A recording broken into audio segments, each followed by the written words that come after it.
Testing, testing, Mad Dogs and Englishmen, testing.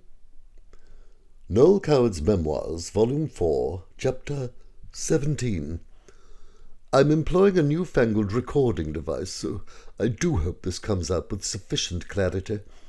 It's called a dictaphone, which my chauffeur tells me has given rise to a popular joke wherein a secretary says to her supervisor, "May I use your dictaphone?" And he replies, "No, use your finger like everyone else." Vulgar, but highly amusing. But I digress, as is my wont. Chapter 17. The Strange Case of Gary Sparrow. It may seem peculiar that I should devote a chapter to an obscurity such as my dear friend Gary, but he was such a rum character I feel I must acknowledge him. I first met Gary Sparrow during the war, when he and his sweet wife, Phoebe, leased a flat in the Mayfair block wherein I had little pied-à-terre. I was never sure how he could afford the place, having been, as he put it, bombed out of Whitechapel, wherever that is, East London, I fear. Gary was a strange mixture of naivete and overconfidence. He never doubted we would win the war, and sometimes seemed to anticipate events to an almost mystical degree. Yet quite often his language and behaviour weren't normal, or perhaps I mean conventional. He hated wearing a tie, for example, let alone dressing for dinner. Once, after a few snifters, he declared that in the future there would be such a thing as smart casual. I had absolutely no idea what he meant.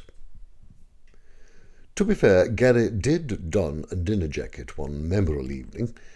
It was a few months ago when I threw a little soirée to celebrate the completion of Dr. No, a motion picture based on the James Bond novel written by my darling friend Ian Fleming.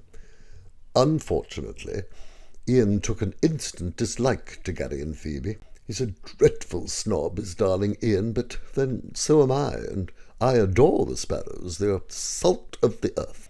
When Ian patronised Gary for being a mere proprietor of an electrical retailer, Phoebe retorted, to Gary's horror, that her Gary had been a secret agent during the war, actually. As Ian worked in intelligence at a high level, he was more than intrigued, and told me he intends to investigate Mr. Sparrow to ascertain for which side he had spied, ours or the Nazis. I hope Gary isn't hiding any dreadful secrets. Ian can be remorseless.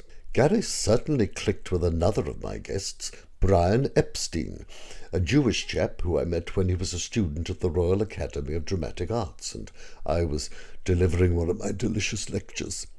Brian hadn't much talent as an actor, but he is determined to find a creative path in life. Gary was intrigued to hear that Brian wants to manage pop singers, and has a group in Liverpool who called themselves, extraordinarily, Beatles.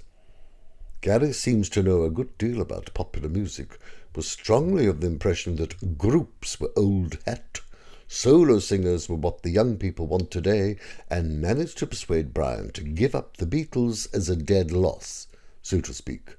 I'm sure Gary has his reason.